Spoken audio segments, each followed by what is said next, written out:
Hi, and welcome to Shady Tech Tips on Matt's Garage. I bought this 1966 Ford Bronco, and it didn't come with any keys. And it has two locking gas caps. Well, how do you get the locking gas caps off without any keys?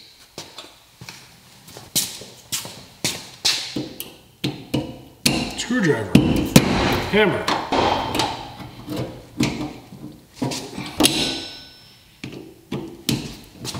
screwdriver,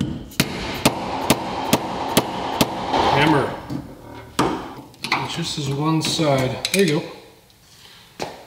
No damage. Came off. You think we can go for two?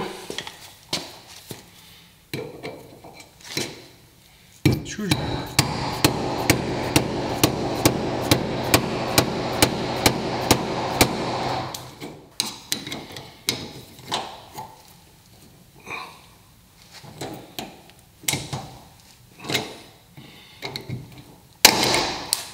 Okay, broke that off now. It's kind of the same process we went through last time. Get that cylinder all broken down there. There you go. Once you get to the guts of the cylinder, you can just override the thing and it's done. Doesn't look like anything went down the hole, so just got to get two new vent caps. And that's your Shady Tech Tip on Matt's Garage.